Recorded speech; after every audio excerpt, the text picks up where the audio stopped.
39 yards into the end zone for a touchdown. I thought, okay, maybe they'll pull away. And then I thought the Packers have to come back and answer. What's interesting is the Niner defense kind of let them down today. Not kind of. It was the unstable part. I was concerned early on about the Niners being able to score.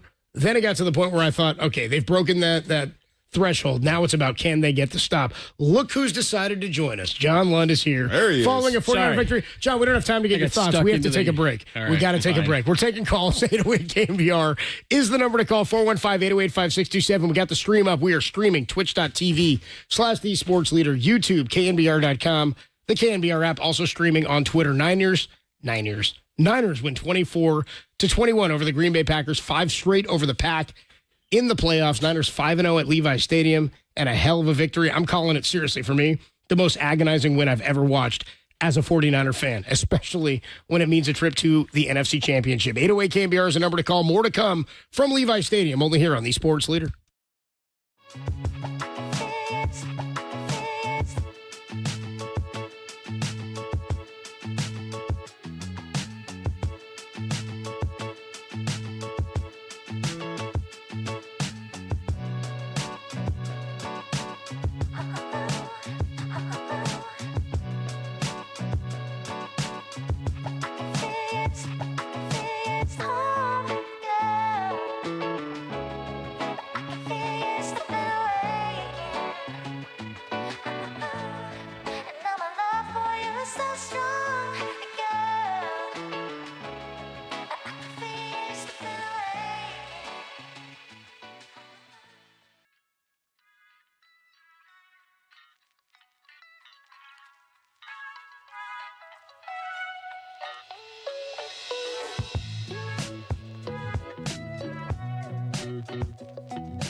Just one play at a time. I think I like our team because I think we're built for those moments. I mean, we didn't play well at all and still had a chance at the end, and to go out there and execute at the end, it's a sign of a high-character team. We just got to correct our mistakes for this next week. All right, we're going to go out to the phone lines. If you're coming back from Levi's Stadium, if you're just hanging out, if you're starting to breathe again, 24-21. If it was a boxing match, they wouldn't have won, but you don't count like that. 24-21, the 49ers get the win. Big drive at the end, going through the rain. I just got back from all the press conferences, got a ton to go. Funniest part, and then we'll jump out to the phone line. Stay right there. As the 49ers advance to the NFC Championship game, no going to Philly, no going to L.A. It's going to be at Levi's Stadium on Sunday against either the Lions or the Bucs. Fred Warner's at the podium, and then Dre Greenlaw walks in, and he goes, "Oh, there's the running back right there. There's the guy." And Dre, not on the mic, yells at him, "You told me to get a pick six." So Dre is blaming Fred and not getting down at the end because Fred Warner told him before the game he had to get a pick six. So remember the first one he got and he was running around like a crazy person? Yeah. He was trying to score. And then the second one, everybody is screaming. Like everybody, Kyle, get down! And he was thinking pick six. He did say on the podium, "I got to work on my situational football." Anyway, yeah, he has to understand he's a linebacker. Yeah, he's not. He is not a running back. Exactly. He might have did it really well in junior high. Yeah, not a line. He's a linebacker, not a running back. Anyway, situational football. We can laugh about it now because it's a 24-21 win over the Packers. Let's get out to the phone lines. Ed's going to lead us off in San Francisco. Welcome, Ed. Go right ahead. I just want to give Mr. John Lund, Dennis Brown, and Copeland their flowers. Oh, look at that. You guys all night, have been amazing. I listened to you guys on my lunch break, on the drive there. I've been listening to Copeland all the time, and you guys have hit it on the button. And especially with Copeland saying, I'm a little bit older. My Niner memories are when Joe Montana and the Matt Barr field goal. Yeah. That's when my hate for the New York Giants started. Sure. And then the Cowboys and then the Packers started. My daughter was born in 2012. My son was born in 2017. And I'm telling them, like, we can't lose to nobody. Not a cheesehead, not a Cowboy, or a New York Giants.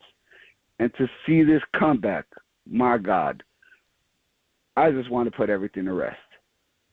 Like, is it a system? It doesn't matter. Win's a win, man. Right? We're not grading it. You know, that's what I used to do in college. Thanks for the call, Ed. Appreciate it.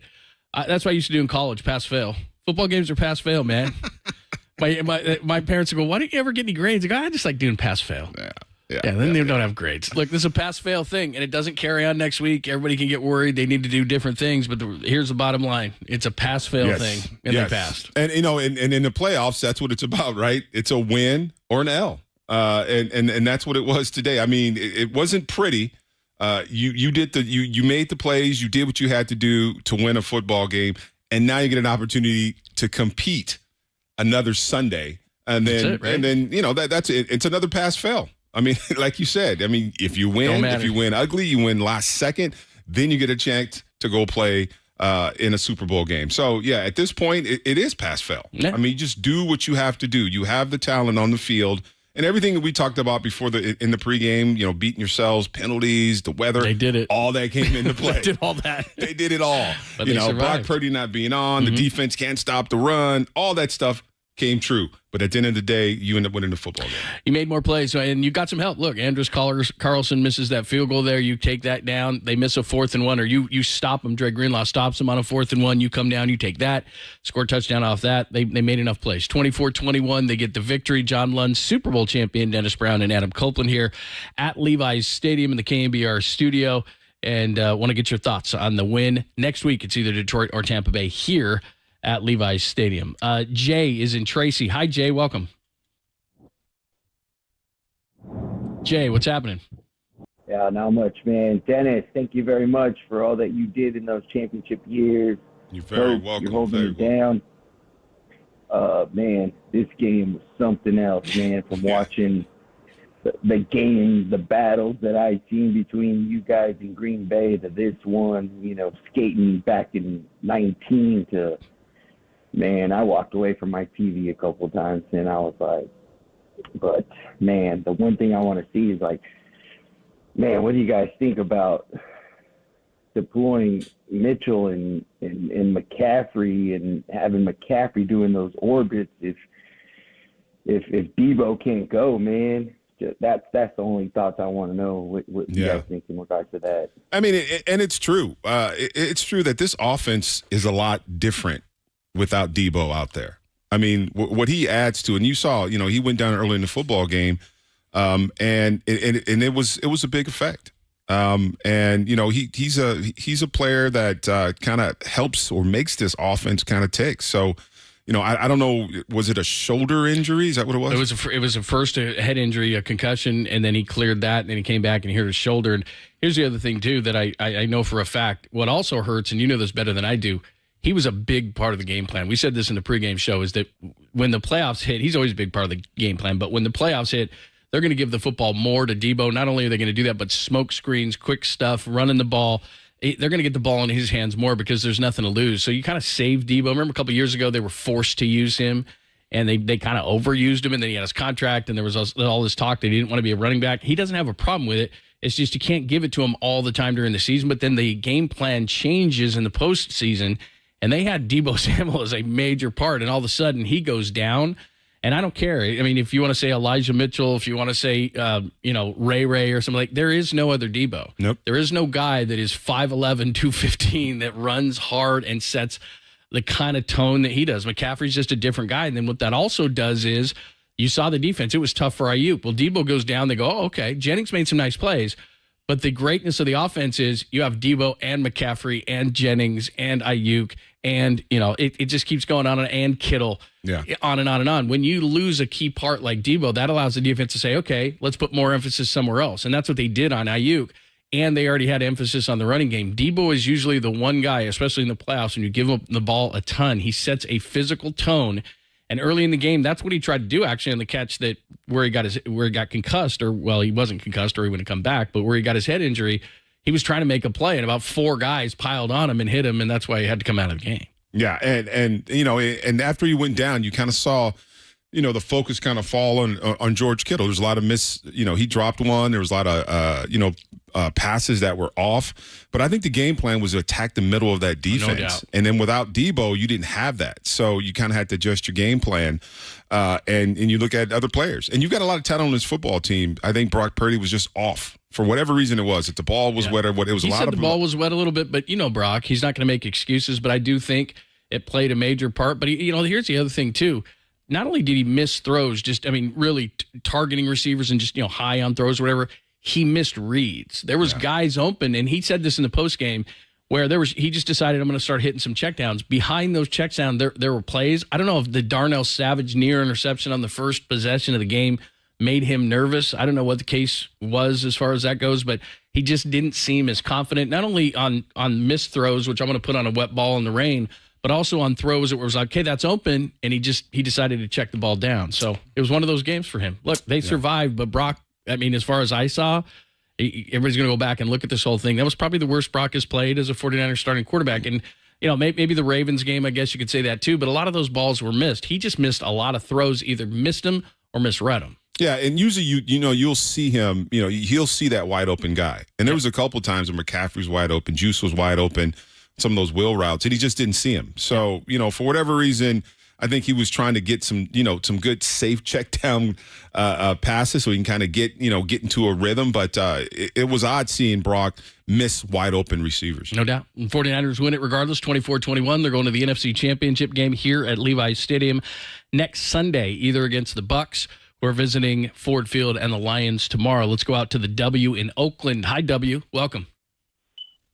Hey, what's going on, fellas? Thanks for taking my call. Of course. Yeah, man. True definition of a nail biter. Oh, boy. 80s-esque football. And to Colts and some of the younger fans' point, we are thirsty, but we're not spoiled. We haven't won it in 30, man. But, man, this game was, it was all that. Yeah.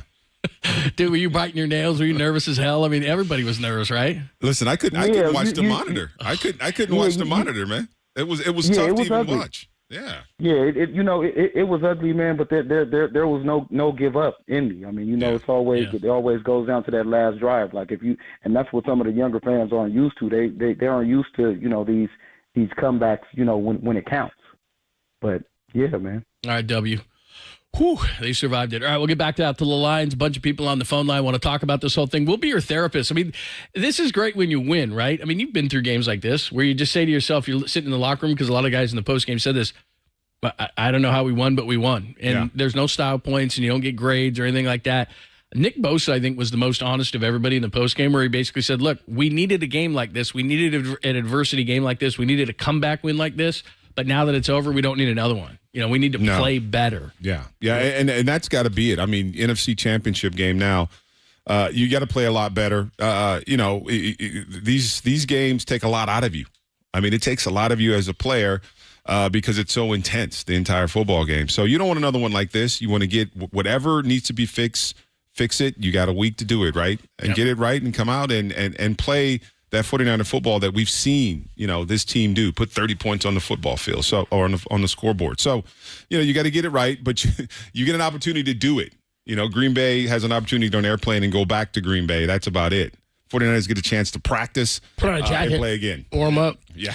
All right, 24-21, the 49ers get the victory here at Levi's Stadium. We get back out to the phone lines. If you are on the line, we want to know how you feel, how you were watching, how nervous you were, and we'll look ahead to the NFC Championship game as well. 24-21, the 49ers squeeze one out against the Packers. We'll continue to talk about it next as we're live from Levi's Stadium on the Sports Leader.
Yeah, we feel exhausted. I mean, that took everything. It took everyone, and we knew it'd be a close game. I mean, that's a heck of a team, and they gave us everything. And this is the playoffs. We knew we had to find a way to win no matter what. And I think obviously we wanted to go out there. We wanted to win in a big way where it wasn't that close. But at the same time, I'm looking at it like, man, that's how you got to get it done. You know, we talk about it all the time. Grimy wins. That's as grimy as it gets. I think that's going to help us going forward, knowing that it doesn't matter what type of game it is, we can win anyway. So that's a big time win right there by our team. 49ers win 24-21 over the Green Bay Packers. Familiar result as the Niners are headed back to the NFC Championship, the third consecutive year. That was the voice of Fred Warner there saying, grimy win. That's as grimy as it gets. Adam Copeland, Super Bowl champ, Dennis Brown, and John Lund with you here from Levi Stadium. Still basking in the afterglow of this 49er victory. And I tell you what, man, as far as wins go, and I said this early, John, before you got here when you were at the Brock Purdy press conference and the Kyle Shanahan press conference, that if you're my age, if you're 34, if you're 30, if you're around that age, we had a caller earlier who said he was born in 94. The 49er fan is the most hungry fan in the Bay Area. We're desperate for a victory, for a Super Bowl win, especially because I grew up, and many of us did. If you're of that generation specifically, we grew up with parents, grandparents, whoever it was in our lives, uncles, aunts, telling us the 49ers are the gold standard of pro football. We were the only team at one point that was 5-0 till still, I think, the only team at one point that went 5-0. And now there's Super Bowl losses on the docket. So the fan base is hungry. And a win like this, where it did not feel for a lot of this game like they were going to win it. This happened in a way that the Niners have not won a game all season long. Broncos 23 of 39, 252. And a touchdown. The defense of the Packers played far better than I expected them to play. They made it difficult on Brock. People will say, I think, that Brock was inaccurate and didn't make great throws today and wasn't very good. I thought at times he hung in and made some incredible throws. I thought at times he got bumped and was trying to throw over guys. I also think you got to tip your cap and give some credit to the D-line of the Packers, who against the Cowboys did not blitz virtually at all. I mean, they went like 97%. Were rushing four guys up front, just sort of sat in zone coverage, and we're not at all rushing guys. And they sort of did the same thing to Brock. That said, Brock was sacked only one time. He hung in there a lot. He took some hits, only was sacked once, but I felt like the D-line played pretty well. Why don't we make that the protecting the quarterback? We'll get into that here as I give you the number of sacks. Protecting the quarterback, sponsored by Contra Costa County Office of the Sheriff. Protect your community and apply for a new career in law enforcement at cocosheriff.org today. And sponsored by Bay Alarm. Worry less about your people and your property at Bay Alarm, bayalarm.com. Brock sacked just once. No sacks on Jordan Love. They did a great job of protecting him, I thought, too. All right, 24-21, the 49ers are going to move on to next week, and they get it at home, the NFC Championship game the last 2 years. Philly last year, which Brock did address Philly and how excited they are to get back after what happened last year and, of course, in L.A. 2 years ago. Leo was at the game. Leo, tell us about the atmosphere in the crowd. Welcome. Hello, gentlemen. How you doing? Good. How you doing? Good, good. Yeah, I just wanted to say that I went to the game and I was expecting a blowout, much like a lot of everybody was saying. And I got to tell you, that was an emotional roller coaster. I laughed, I cried. What was the crowd like? Because we got the sense. I mean, we could hear them. You get loud, but at points they're showing the crowd in the stadium on the big board, and everyone was looking at each other like, "Are you serious?" Kind of what you're describing. But I mean, for the lack of a better term, and hell, it's past 9 o'clock, so we can use this. The kiddies are in bed. Some tight buttholes, it seemed, as I was watching. What was it like? Oh, it was definitely tight and scary at times. Everybody was looking around at each other, and I even heard people say in the section, like, "Is that Jimmy?" Come on! I heard it was a hit background, but I kind of just said, "No, you'll get it together." He's just a little rusty from that the 3 weeks off, and it was a really hot Packers team. So I figured that it's a nice connection of those two happening. I figured it was going to be somewhat tight in the beginning, kind of like the Ravens game, and then we just come out and just explode, like maybe like better second half team. But it didn't. I guess it kind of happened a little bit, but yeah, once Kittle and McCaffrey did the touchdowns, and I was like, okay, this is good. It was still at the end of what happened. I was like, well, there's a drive that people were saying, can Purdy do the drive? Yep. There we go. There's the drive. Yeah. He could bring us back if he needs to. But I'm expecting definitely a better game for next week. Well, way more prepared. Yep. Leo, thanks for the call. We appreciate it. Opens up a phone line. 49ers win 24-21. He was talking about, I guess it came a little bit later. He's referencing the Ravens game because it was 10-10 at the half, and then they ended up winning 34-10. They blew him out. At no point did I feel like it was at the Ravens game, and what he's pointing out was, the Packers helped the 49ers immeasurably. Remember, 4th and 1 on that, their second drive, and they try to get the sneak on 4th and 1. Dre Greenlaw stops it. They go down. They get a touchdown. They get a 32-yarder from Kittle. They get a 39-yard touchdown from Christian McCaffrey. And then on the last one, remember, Anders Carlson misses the field goal. It would have been 24-17 at that point, Packers, but he misses it. And then the 49ers get that ball, and they take that down the field. So they capitalized on the mistakes by the Packers. Now special teams-wise, they had a field goal blocked right before the half, and that's the other thing he was talking about. We were all excited because the Packers were going to take the ball. They did. They went down, they got a field goal. That's okay. But right before the half, and there's some questionable ways of clock management for Kyle Shanahan, trying to run it down maybe a little too much. 48-yard field goal is blocked, and then you get the kick return, long 73-yard kick return. They fumble it. The Packers recover it. And you're thinking to yourself at that point during the game, it's like, maybe this is just the Packers' night. I mean, you get a 73-yard kick return. It gets knocked away by Flanagan Fowles, and still the Packers. When they recovered it, that was the ball. Dude, that was the moment where I was like, thinking, is it Green Bay's night? This is football god stuff. Yeah. That's where I was like, when the ball bounces, is that a thing, Dennis? I mean, in baseball, we talk superstition a lot. You talk a lot about the baseball gods. You hear it in other sports too, but just sort of facetiously. And it's always sort of tongue in cheek. But I think in baseball, we believe it in a different capacity. And I think in football, when stuff like that happens, where the ball bounces that way, you're like, really? Remember last year was like that, not one fumble recovered towards the 49er away from the opposition? Yeah. Is that permeated, or is that just fans and media? And that fumble was, 7 yards? So he gained yards on it. And they scored a touchdown on that drive. And it's true. Sometimes the ball just bounces different ways. I mean, it bounces for a certain team. But, at that point, it was the 49ers had answered. I think they had taking the lead at that point, right, and then you see the following Nixon just take the ball down the field. I was thinking, what is going on? I mean, is it the field? Is it like we talked about? I mean, is it too long? They haven't played. All these different things. And in football, momentum's a real thing. I mean, teams get that momentum and they just ride with it.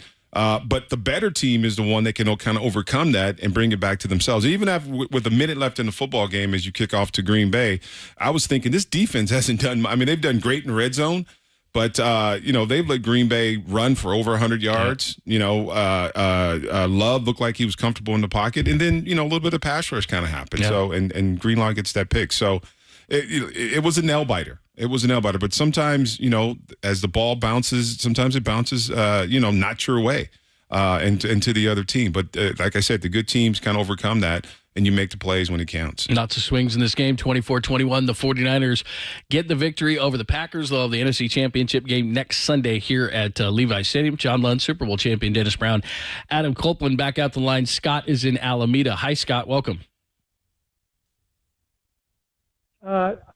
Hey, how you doing? Good. How you doing? I wanted to call. You were talking about the history of this and the people under 30 or 30 years old. I've been a fan since '68. I grew up 2 blocks from Kezar. Nice. Used to sell parking spots to fans going to the games. Hell in yeah. the garage. How much was parking back in the day? Huh? How much was parking back in the day? Oh, I don't know, like $12. I know. It was like flex pricing. It was like game. $300 today. So just saying. Well, Inflation. We could only fit two cars in the garage. It wasn't even my garage, but I was like a helper, Yeah, sure. Yeah, I got you. But I was at the catch game, Section 21. Went down on the field afterwards. I was at the 2 Super Bowls, Miami and Stanford. Nice. But that's a faithful right there, guys. That's right. What I wanted to say was this is the kind of game that is important to people's lives because it imprints the excellence and perseverance. And I'm self-employed, and I have a lot of struggles to keep going forward.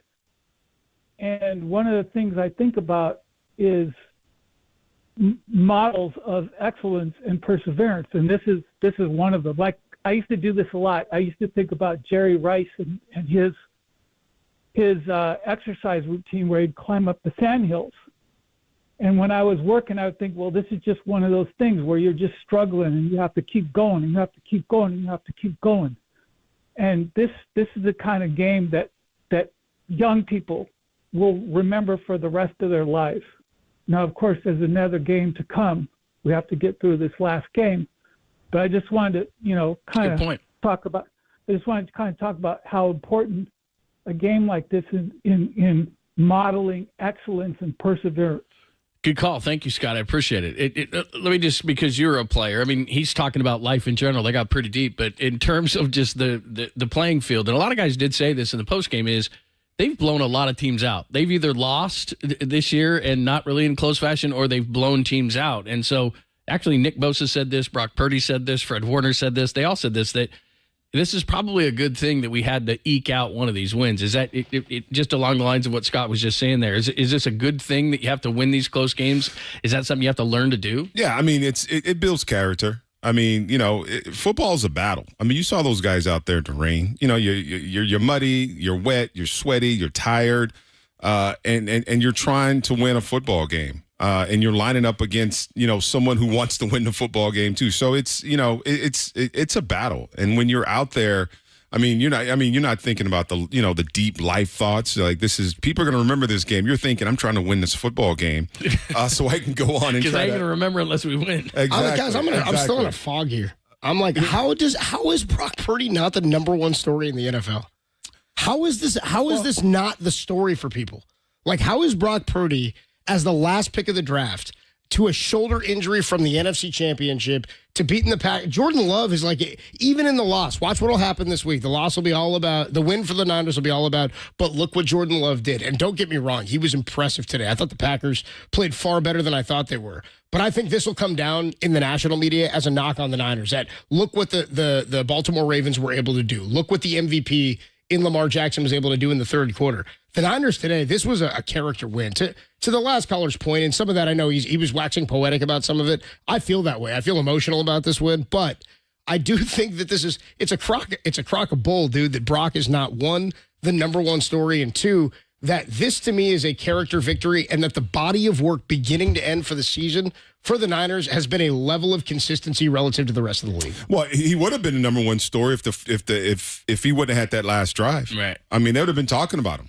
All the negative stuff, but this is, like I said, this was a big step for him, because now people will be like, well, he brought this team back. Now you can't, there's another box that he's checked, right? Yeah. Having a bad game, defense is having a bad game, and then you take the team down the field and you score you orchestrate the winning touchdown. So I don't know if he's going to be the number one story, but he was coming close to being the number one story if he couldn't pull this out. Bad way. He was 6 or 7 on that final drive, and I think that the bottom line is, it's not when you hit, it's when you hit him, not how many you hit. I mean, I used to cover Michael Jordan, and he'd go 5 for 21, but the one that he did hit was the one that was the dagger that beat you. And that's how look at third down today. How do you hit third downs today? That's what I'm saying. The third down game, the clutch game today for Brock. Say what you want about his performance. He made some.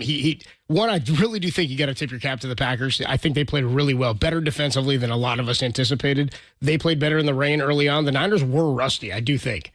I think that it showed that early on. That said, they figured out a way to dig deep, and good teams find ways to win. This was a gutted-out win, not a scratch, claw by, barely get by him win. All right, 49ers win at 24-21. We'll get back out to the lines. John Lund, Super Bowl champion Dennis Brown, and Adam Copeland as we talk more about it. Plus, we'll look ahead to the Bucs and the Lions. 10 of 16 on third down. 10 of 16 on third down. All right, we're going to do it next. We're live at Levi's Stadium on the Sports Leader.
Oh, yeah, I heard him. But Fred told me I was supposed to get a pick 6. So, I mean, it was kind of his fault because he told me, he was like, man, you getting a pick 6. So I was trying to get one every time I got that ball. But, yeah, I know I need to go down. Sorry, we were just talking about the game. Dennis Brown, he's a Super Bowl champion. John Lundin, Adam Copeland. We're here at Levi Stadium, 24-21. And by virtue of that final 49ers drive, they get a chance to take on the winner tomorrow, and you get to relax through it, of the Buccaneers at the Lions. Of course, in the AFC, you got Kansas City at Buffalo. So you get to survive this game. Give us your thoughts on it as well. You can jump out to the text line, give us your thoughts, or phone lines are wide open as well. Everybody wants to talk about it. Let's start out with Steven in Vallejo. Hi, Steven. Welcome. Hey, gentlemen. How's it going? Good. How you doing? Dude? Hey, Dennis Brown. Thank you, sir, for all you gave us Niners fans back in the day. Oh, yeah. Thanks a lot for that, man. I appreciate that, bro. No, we appreciate you. Today, the game didn't start off the way all the faithful wanted to, but I want to bring up the definition of faithful. Like, you have to keep the faith. We can't be live tweeting every snap, every play on offense, on defense. It came out the way that we wanted to. We got the W.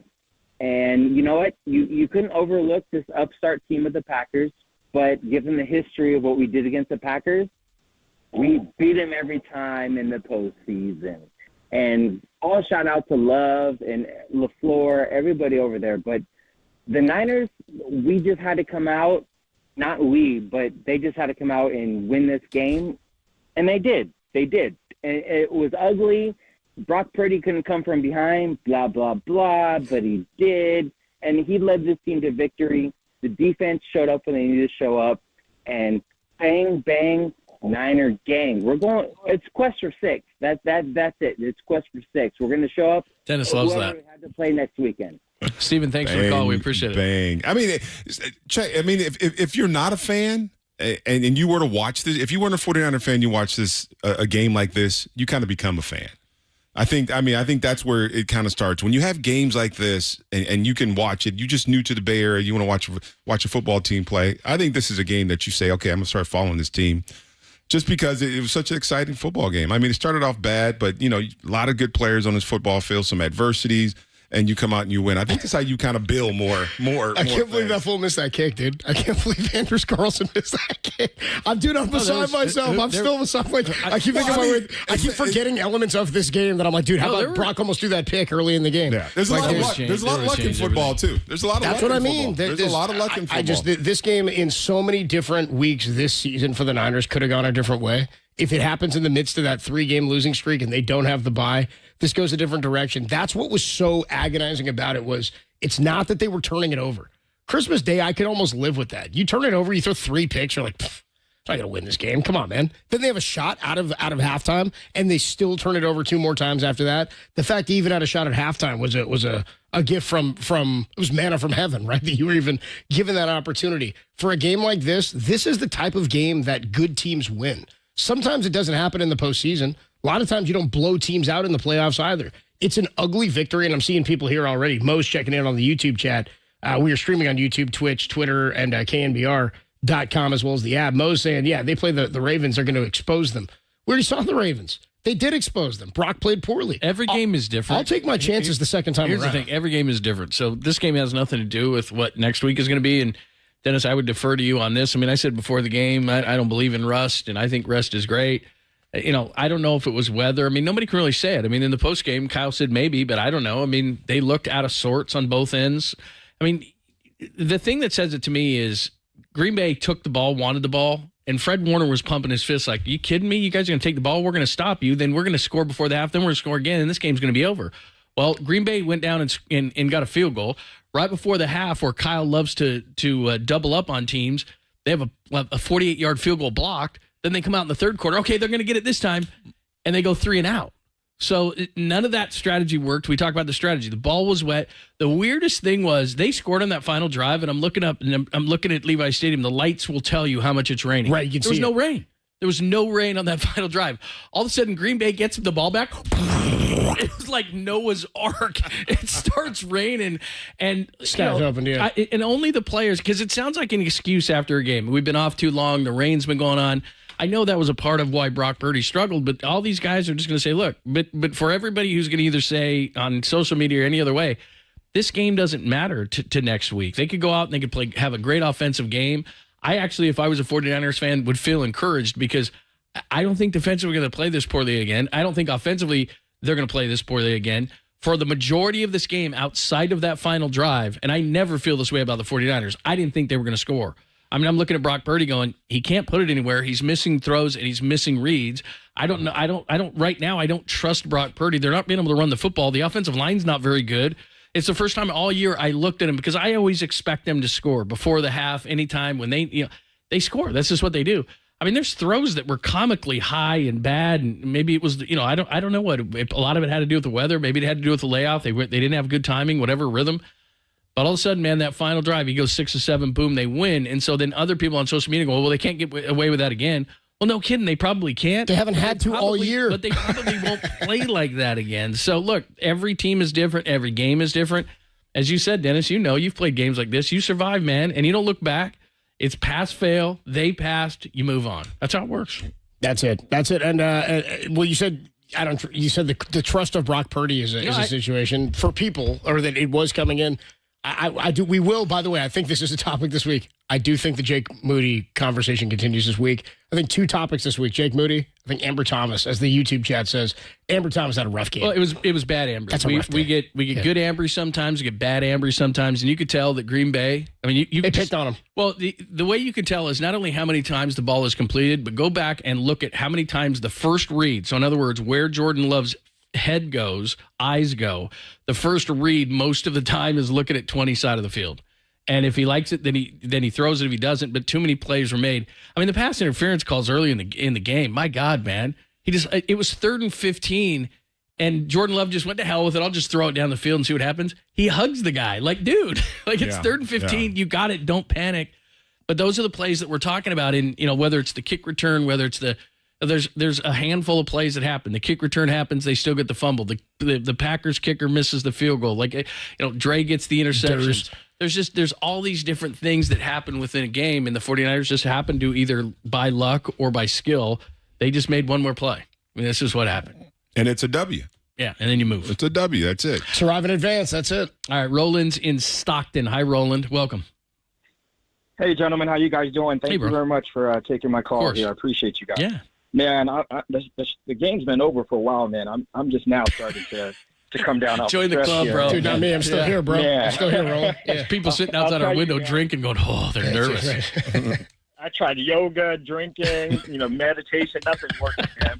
But listening to your guys' show, man, it really hit me really good because you guys all understand what I'm feeling right now. And I am one of the spoiled ones, man. I grew up where, 5 years old when they won the first Super Bowl, and then I saw all the rest of the wins, right, all the way to 94. And then, we were out in San Mateo, but we moved out to Stockton. So we seen the training camp. Dennis, thank you for everything you did, bro. You're welcome. And, so, we have this expectation. I met Jerry Rice a couple of times, Jeff Garcia. I'm excited for it all. And you just start thinking like, yeah, man, this is going to be great. We're just going to win Super Bowl after Super Bowl. And when we lost those other two, and it was stressful, man. So seeing this one here, this whole process, and hearing everyone kind of share the same details, the same feelings, man, I can completely relate. Your guys' show is so much therapy going on right now. I can't even admit it, man. Good. So. I'm glad, man. Much love, Roland. Appreciate that. No, but bro. he is right. I mean, you could just feel it throughout the entire stadium. That it's just, and maybe you're immune to it, Dennis, because you went through it actually on the field.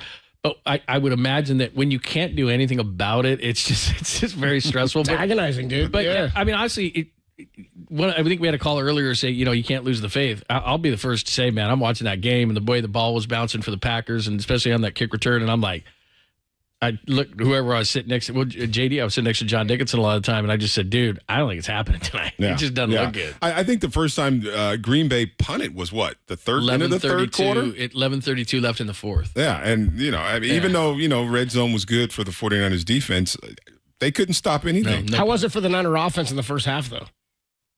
They didn't have an attempt. They didn't get a red zone attempt in the first half, the Niner offense. That's when I was really, at halftime is when I thought, this is not.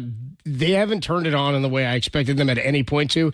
And then they come out and they go 5 or 6 plays or something, 6 yards. They hit a very short drive to open the second half. It was a 3-and-out. It was a 3-and-out. They went 3 plays, 6 yards, and they ended up punting it back. And that was it. And I was like, oh, man, if the Packers come down here and score. That's what Kyle does, is that I think the frustrating part for fans at that point of the game was Green Bay said to you, we're taking the ball and we're going to score on you. And I saw Fred Warner win. It was the Packers called tails. They win. They said they wanted the ball, and Fred Warner's running off the field, pumping his fist, going, all right, man, this ain't Dallas. We're going to stop you here. We're going to get the ball. We're going to score now. We're going to score before the half. We're going to score in the third quarter.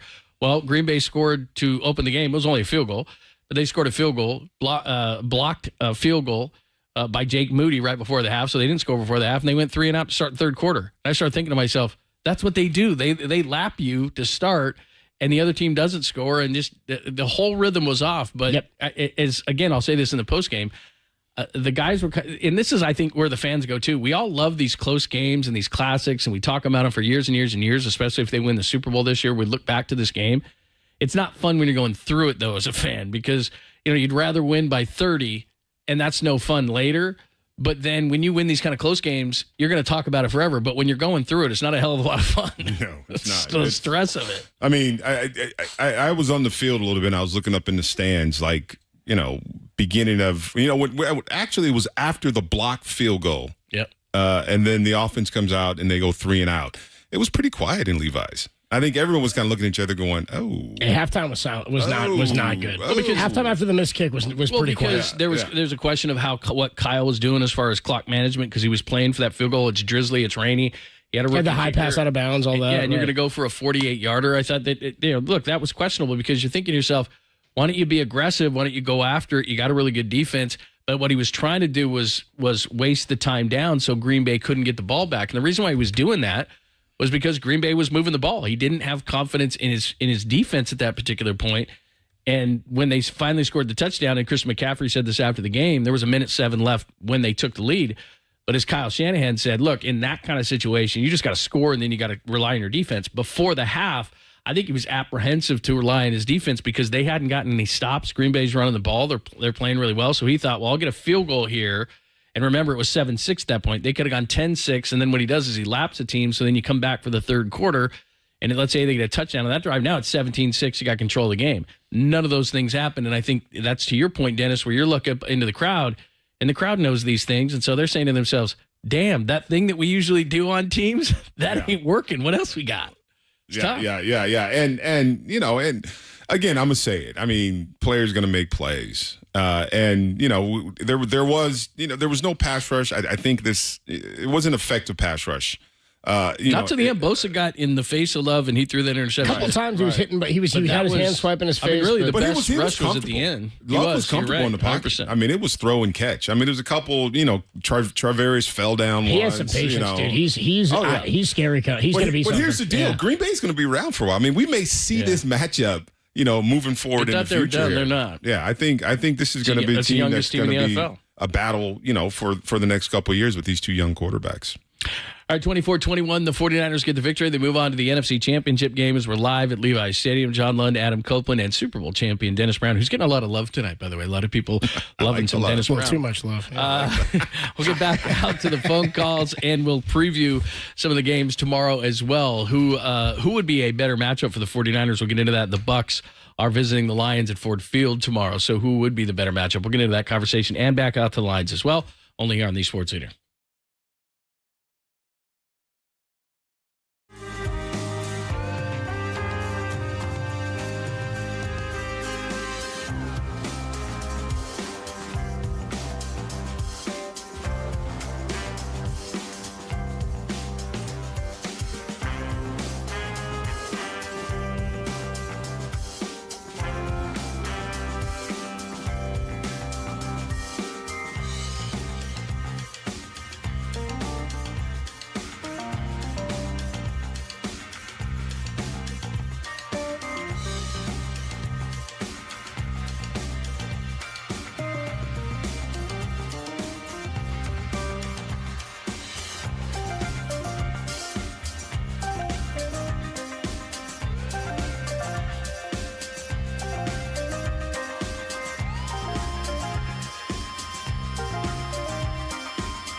I think the whole stadium was yelling. I think I could hear you guys up there yelling him to get down. Yeah, see, they were in the back. Goodness gracious.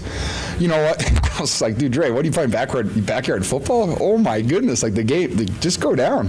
Especially like every time he cut, it was like an NBA crossover. I was like, oh my gosh. So yeah, that might have been the most stressful part of the night was his interception.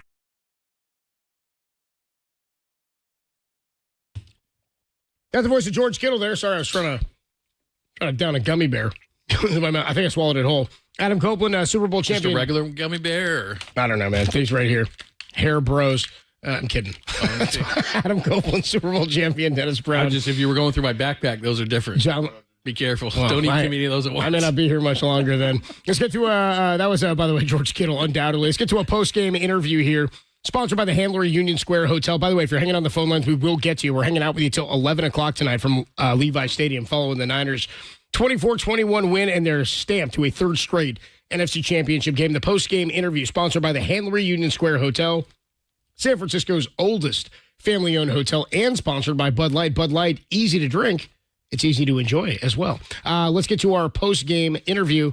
It's Dre Greenlaw, 2 interceptions on the day. He has stamped his name in 49er history, the tackle back in 2019 against Jacob Hollister, and the pick tonight to send the Niners to the NFC title game. Here he is. Yeah, and we are going to bring in Dre Greenlaw. Big play, Dre. Big play, Dre. Dr. Dre, where do we want to start? We have the interceptions later. Can we start with the Love shove? I thought that play turned the whole game around. 3-0, they're in the red zone, and you get up top high when Jordan Love is trying to QB sneak, and you push him back. Tell us about that one first. No doubt. First, we practiced it all week, and we saw that they kind of had a little brotherly shove as well as the Eagles. So, we had practiced against them before already, so once we got in that situation, we knew exactly what was going on, and we were just able to get some penetration, not back, and give them for a shot for the one. Tips and overthrows, got to have those. Tell us about the first interception that you got when he was trying to throw it to Kraft. No doubt, man. We were playing cover 3, and normally the tight end goes down to the flat, man, but they do a good job as well, man, of just scheming up. So they made him go inside on a little chip route, and he had some space, man, but the quarterback just kind of overthrew it and tipped it up, and I was luckily in the right spot at the right time and was able to make a play. It was just an unbelievable game by you. The field looked slick out there, man. You guys were going in both sides, but it seemed to bite us on a couple of big plays, losing your footing. Mm-hmm. No, it definitely was slippery out there, man. I had to change my shoes, man, and get some better cleats. But, it was kind of a little bit on both sides, a little bit of sloppy ball. Before we get into the last interception and the game winner and what an unbelievable play by you, I don't think you guys ever stopped believing. And knowing what you guys are all about, and it wasn't pretty for the offense. Of course, they did what they had to do late, but for the faithful, man, you guys kept the faith for 4 quarters. Talk about that, Dre. No doubt, man. That's what it's about, man. It's about, man, we got each other's back no matter what, man. We know once that game got tight and we was down by 1 score, we know as a defense what we had to do, and we knew our offense was going to answer eventually. So we just had to make sure we just stand our ground, and they was able to make some big plays and some good runs, and they got, they paid those guys as well, so they was able to do some good stuff. But once we got in that red zone, we was able to make they missed that field goal, man. It was just huge for the game. And offense went right out there and scored. You guys 3-0 in the red zone in the first half ended up being really the deciding factor. How much do you feed off? I thought he played his ass off tonight, the hyena, Diamador Lenore. Talk about him. God, dog, man. He gets better and better every game, man. And just to see his growth from when he first came in the league and get moved around positions from, corner to nickel, and the way he just adapts and he plays like a little linebacker, man. So we love having him on the field beside us. And, man, this big. He came up big this game. All right, tell you, this is what everyone's waiting for, the last play of the game for the defense and cardinal rule for the quarterbacks, late and across your body. Jordan Love trying to throw it back across his body. You laid out and got it. Take us through the play. Oh, yeah. So we're in Memphis, man. And then, I'm just playing it deep to short, man. I see my guy go to the flat, so I just got eyes on Jordan and my guy.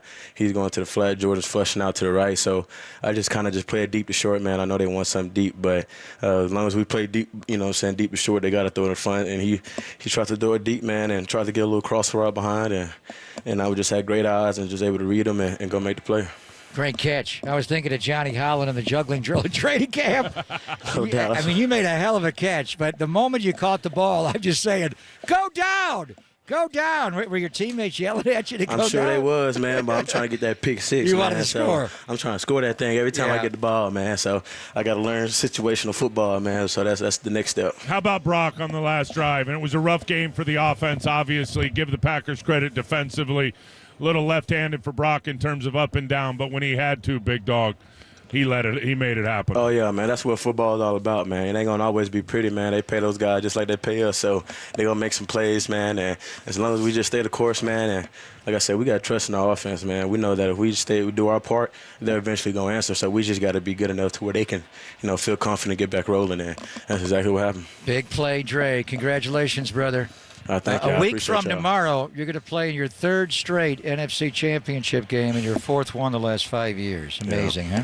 No doubt, man. No doubt, man. It's all nice and good going to it, but it'd be nice to get to that Super Bowl and win that for once, too. Did you come out fine health-wise? You good? Yeah, I mean, I'm always got some little stuff that's bothering me, but definitely a lot better than I was a couple weeks ago.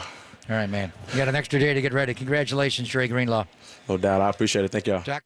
That's Greg and Tim. The 49ers win at 24-21. Dre Greenlaw, what they were talking about, he was questionable before the game with Achilles tendonitis, so he was a little bit banged up. But he gets the 2 interceptions, and the explanation for not going down, he blames Fred Warner because he wanted the pick 6. Everyone literally in the whole stadium, press box, players, everyone, except for the Packers. That's my Bowman. I wanted the 6 too. Packers are like, stay up, keep running. I wanted the 6. The rest of everybody's going, get down. And if you're not going to get down, at least carry the ball like you don't want to fumble it. But he made it. I had the 9.5. I wanted the 6. 24-21. We'll get back out to the phone lines. We'll start looking at tomorrow's games as well, because the big one that you're going to be watching, it's the early one tomorrow between the Bucks and the Lions from Ford Field. Who wins that is the team that's going to come to Levi Stadium next Sunday. We'll get into that conversation next, only here on the Sports Leader.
the end of the day, I think I was just able to go through progressions and like I said, get to the check down efficiently and move the chains and stay up rather than get behind.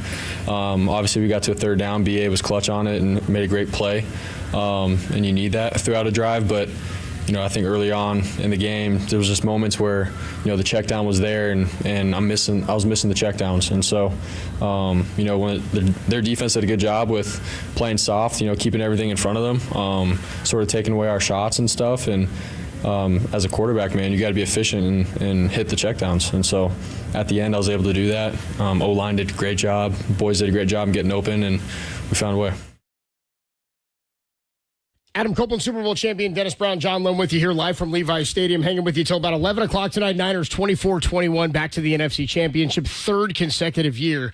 They have accomplished this feat. Kyle Shanahan is back to his fourth NFC Championship now, of course, accomplishing the feat back in 2019 and then losing in the Super Bowl to the Kansas City Chiefs. Niners have been to more championship games than anybody in the NFC. In the time that Kyle Shanahan's been here in the NFL, it's only the Kansas City Chiefs who have been to more than the 49ers, and they can continue that trend with a win tomorrow against Buffalo. Why don't we go to the phone lines here, John? Let's start out with Ed in Mountain View. Ed, you were at the game. You're an employee at Levi's. What's up, Ed? What's going on? And he's already home? Hello, Ed. Hello, Ed. Hello, Ed. No, Ed. No, Ed. 3, 2, 1. No, Ed. Let's go out to Alex. Hi, Alex. Welcome. What's up, dude? Hey, what's going on, guys, man? Hey, man, 60-year Niner fan. Nice. And Dennis, man, I love how you guys played, man. When you were there, man, Ken Norton, Gary Plummer, Jerry, Dion, Jesse Sapo. I mean, come on, man. Dana, I mean, you guys were just incredible. And what leads me to this question I have for you guys, that was a incredibly veteran team you played with, Dennis. Right. Tonight's game, man, with so much adversity, how much does it really, really help the young guys on the team as far as just fighting through it, and then coming out with the dub in the end? It means a lot. And, I tell you, Ed, I mean, was it Ed? Are we Ed here? Alex. Yeah. Watching this game, we talk about the presence on this football team. I don't know if you saw Nick Bosa at the end of the football game. Just to fall down on his knees. I mean, rookies see that. I mean, rookies are like, whoa, that's what it's about. That's the determination. That's the love. Talk about leaving it all on the football field. And that's the kind of stuff that, veterans show rookies, and then rookies kind of catch on and then understand what this thing is about, this 49er thing is about. And I can remember, seeing Michael Carter just, being exhausted after a football game, and then just knowing that that's the effort that I need to have in every football game. When it's over and you win a tight football game, an ugly football game, rainy, that's what it's about. You leave it all on the football field. And, yeah, I mean, veterans set the tone. And you set the expectations for some of these young guys looking. And I think Nick Bosa, I mean, he showed it there. And it wasn't fake. He wasn't jumping up and down. It was just on his knees, take his helmet off, going, man, I made it through this. I made a play when it counted. And he was a guy that put the pressure on Love at the end of the football game. And that's what it's about right there. So, Alex, you're exactly right. I mean, veterans teach that. It's a teachable thing. And he said it after the game. He said, I wasn't ready for this season to be over. I wasn't ready for these guys to be over. Nick is vastly underrated in terms of talking to the team and being a leader and being honest after a game. And remember, 2019, he's rookie to go to the Super Bowl, blows out his knee. Then it's L.A. NFC Championship game, Philly NFC Championship game. Now it's another NFC Championship game. These guys want this thing bad. Let's get out of the phone lines after the 24-21 win for the 49ers here at Levi's Stadium. Nick is up next. Hi, Nick. Welcome. Hey, what's up, guys? Hey, man. I think that's probably that might be one of the greatest and the worst games at the same time. Well said. Watching this game, I'm like, I was at a neighbor's house. I had to leave that neighbor's house about halftime and go back home to the home field advantage because I'm like, the game wasn't going right. It was brutal. It was one of those games you lose because with the slip guys on the field, with the penalties, with this thing, it was the weird feeling with the whole time.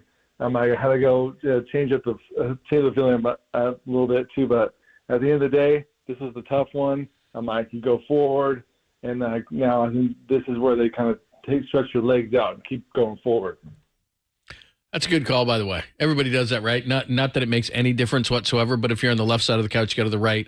If you're drinking, vodka, you switch to tequila. If you're, whatever the case may be, I'm not judging anybody, do whatever you do. But fans think that way, like, okay, we got to change the vibe. And it never really did seem to change until that final drive. I mean, that was really it. Like, everything seemed to be going like, this ain't happening. Then it did. Well, that was my point, was that he said exactly what I felt throughout the duration of the game, which was that it was trending in a direction that never feels like a win. It felt like if you're a Packer fan, you were feeling good for the duration of that game. I mean, it probably until maybe the first interception, then maybe it's the missed kick, then you start feeling a little wonky, but then the Niners weren't doing anything to gain any momentum. They were clunky. And this is a momentum team. And throughout the season, we've seen when they are unable to string together a series of plays, which is why I thought after McCaffrey broke through for that, it was a 39-yard touchdown run. That's when I thought, okay. It was the Kittle 32, then it was the Kittle 32. And let's not sleep on Chris Conley, 17-yarder. Come on. I mean, on the final drive. By the way, Brian, shout out Murph. Brian Murphy had a great tweet. He just said, there needs to be a 30. I need a 30 for 30 on that one 17-yard grab by Chris Conley. I was in the bathroom at the time, and some 12-year-old kid who was at the urinal 8 stalls down goes, who was that? And I said, Chris Conley. Come on, don't you know? He said, who? And I said, he used to be a Dolphin. That's all I yelled. But anyway, big catch today. But when McCaffrey broke through and broke that sort of finally got into the end zone, I thought, okay, nice. That was a quick score. This is what happens. And then the defense didn't hold up, and that's been a problem. Adam Copeland, Dennis Brown, John Lund with you here. Levi's Stadium, Niners 24-21. We'll be back with you next week for the NFC Championship. We'll find out who the Niners face after tomorrow morning's game. It'll be Buccaneers and the Detroit Lions. It'll be 3:30 from Levi's Stadium next Sunday afternoon. We got a little bit more for you right here, live from Levi's. 24-21 Niners, third straight NFC Championship game appearance. They're undefeated in the playoffs at Levi's Stadium, only here on the Sports Leader.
Shotgun snap. Purdy going to roll away from a blitz. Going to throw for the end zone. George Kittle's got it. Touchdown! San Francisco! When in doubt, throw it to George Kittle over the middle of the field. Adam Copeland, Super Bowl champion, Dennis Brown, John Lem with you here. Tim Ryan could not believe at the end of the game there as the 49ers pull it off, and they didn't even try to stop the clock, as Greg said. He knows the fate, Matt LaFleur. And the Niners are headed back to the NFC Championship. Next week, we'll find out whether it's the Lions or the Buccaneers. So they've already beaten, by the way, this season. One of the more forgettable games of 2023, the Buccaneers game, kind of a dud. The Buccaneers would be here. Although I'll say this, and maybe it's just the bias. I covered the Lions when they went 0-16. I don't think that's as big of a slam dunk as what everybody says. To beat the Lions? Only because the Lions would win that game automatically. Only because... I'm sorry, Lions-Bucks game. Yeah. Look, the Bucks have a veteran, good defense. There's a lot of the same players that won the Super Bowl when Tom Brady was their quarterback. And Baker Mayfield, it's kind of like Jordan Love. Like, everybody threw the Packers out and said, well, they're no good. Well, Jordan Love came in and was kind of Aaron Rodgers-esque for a lot of this run for the Packers. Ball, man. He's not, man. Right. So if you've got all those guys that were here before and then Rodgers is gone, but you have a pretty competent quarterback, the Packers are still going to be good. And I think the same thing applies to the Buccaneers, which is, Baker Mayfield for a lot of this year has been a pretty good quarterback. And then against Philly last week, and look, Philly stunk, but they won 32-9, and Baker was really good in that game. And actually, Mike Evans dropped a bunch of balls. Remember, this is Chris Godwin and Mike Evans, and they have no run game. It's a lot of short passing game out of the backfield. Yeah, they don't run it well, but still they are competent that way. They got a great left tackle, and then defensively, you're still looking at Shaq Barrett and Winfield and those linebackers. I'm not saying they're going to win necessarily. All I'm saying is that I keep hearing that it's going to be Lions, Niners. Well, we'll see, because what starts to happen is, and we saw it here tonight, you start to get tight. Well, the Lions won a playoff game the first time in forever last week, and people were crying and all this kind of stuff. If they don't get out ahead and then it starts to get tight, it's going to be the same thing as what this building was, Dennis, and you saw it where you were standing today. People start getting tight, and the crowd starts getting tight, and the players start getting tight. Brock and the offense pulled it together, but man, there's a lot of pressure on the Lions to win tomorrow. And the Buccaneers can kind of come in like the Packers did tonight. Like, nobody expects us to win, man. Yeah. Let's just go out and play. Yeah, I mean, there's something about being the underdog, right? Yeah. I mean, you can just go out and just kind of play. But, at this point, I don't care who comes in here. I think you said it. Both these I don't think, you see the same 49er team next week. At least I hope not, that you saw tonight. So I don't care who comes in. Bucks, Lions. I think the 49ers, if they play their football game, will be going to Vegas. Because I don't think you're going to see the same 49er football team. So, at this point, I'm sure the players are the same way. We don't care who comes in here now. Didn't you go to Vegas a couple weeks ago? Can you handle Vegas I went twice in a month? to the Huskies when they won the Pac-12. After that was... Vegas. Some guys just can't handle Vegas. Exactly. Some guys. You're going to end up I'm looking at one. Top of a hotel. It's Tim Webb, actually. It's who I'm talking about. Not Dennis. Dennis can handle it. Tim Webb can't. Yeah. Mm-hmm. Do I go? No? Yeah, go to the call. Go to the call. Go to the call. Ivan's in Palo Alto. Hi, Ivan. Welcome. Hey, guys. Thanks for staying late to avoid the traffic jam. Yeah, exactly. That's why we did it. Yeah. Right. You got nowhere to go. A couple of new things based on all I've heard tonight. One historical and one about Purdy. With 3 minutes left, I'm going, how are we going to handle the emotional pain if we lose? Because back in 1972, before most people were born, the 49ers got into a playoff game, which they'd never done before. And my boss told me if I go pick up the 2 tickets, he'd give me one. So I went. It was over 8 hours in a line because the 49ers didn't know how to handle that kind of ticket thing at that time. And with 2.5 minutes left in the game, Staubach of the Cowboys threw 2 touchdown passes to beat the 49ers. So my hatred of Dallas goes back way further than a lot of people's. Nice. But the comment about, and I was at the first alley-oop where Tittle threw to Owens. That's a positive one. But the comment about tonight, because I work with kids and rebuilding confidence when they come from challenging backgrounds. Good for you. Oh, thank you. But what Purdy learned from tonight internally, I am predicting we're going to see a hell of a game from Purdy next week. Thank you, Ivan. I like that call. I hope he's right. I like that call. The internal struggle. Weather? Kyle talked about that after the What's game. the weather too. next Sunday? I'll tell you what, it doesn't really matter. They said it was going to dump this game. What are we looking at right now? They said it's going to start at 5 and it's going to rain through like 3 a.m.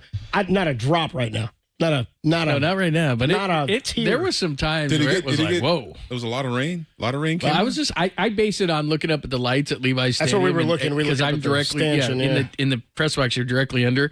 And I remember that Colts game, and at times it wasn't like that Colts game a couple of years ago, but it was at times big time. And at the end, when the 49ers drove down, I don't know if it was the football god saying, we're not going to let you lose.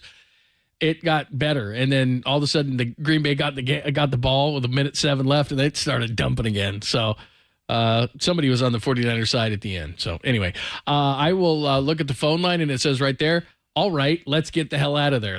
Is that Danny? Is that Danny back in the studio writing that? Okay. Danny, why don't you hang out for another hour or two? Why don't you hang? Hello? All right. Good time had by all. We will be talking about this thing all week long. Remember, YouTube and Twitch and Twitter and live. Tim just said you have one more segment left. Oh, we do? Oh, hell with Tim. I'm not coming back, dude. Screw you, Tim. I'm not coming back. F you, Tim. What, to come back and say bye? Whatever. We'll say bye when we come on back. Yeah, okay. 24-21, they win. That's it. Niners are back to the NFC Championship, third straight year. 24-21. We'll sign off on the other side of the Sports Leader.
Purdy takes it, hands off to McCaffrey off the left side, breaks a tackle, touchdown!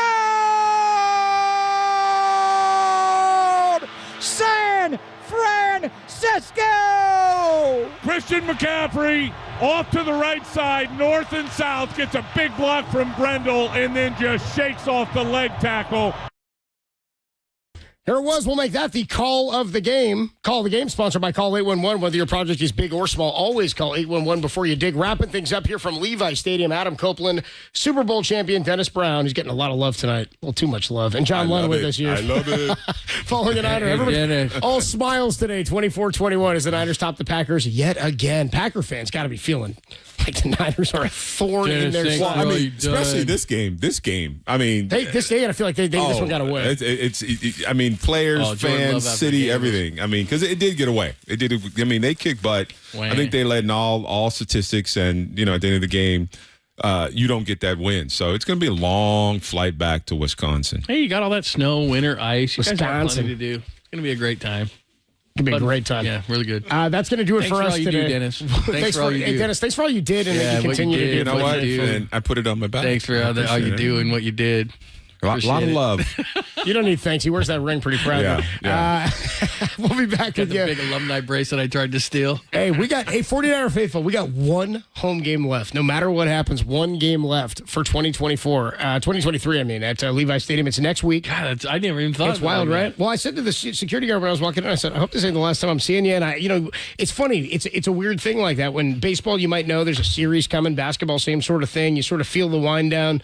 Football's different. You walk into the game here. This may be, Yeah, it ain't a 7-game series. It ain't no 7-game series. So we have a woman on the press box who's one of the ushers at the elevator. I talk to her every single Margie. I talk to her every week for years. So this week I'm like, hey, I better see you next week. Like, I really sure hope this is going that way. And sure enough, we'll be back next week. 3:30 kickoff between either the Niners and the Lions or the Niners and the Buccaneers. That game is played tomorrow morning. And we will be here for pregame. 11:30. Actually, it'll be 11 a.m. 11 a.m. next Sunday right here. Good. I thought you were going to say 11 p.m. 11 p.m. Oh, jeez. That's a long pregame. That'd be long. If we started now, it wouldn't be much different. Honestly, God, it wouldn't be much different if we started now for next week. You'll get a whole lot of pregame all week long. KMBR 104.5 and 680 as well as streaming on twitch.tv/thesportsleader, YouTube, KMBR.com, and the app and Twitter. For Dennis Brown, the Super Bowl champion, John Lund, and the San Francisco 49ers, 24-21 victory over the Green Bay Packers. Third straight appearance in the NFC Championship. Adam Copeland here, signing off. KMBR 104.5 and 680. Niners back to the title game on the Sports Leader.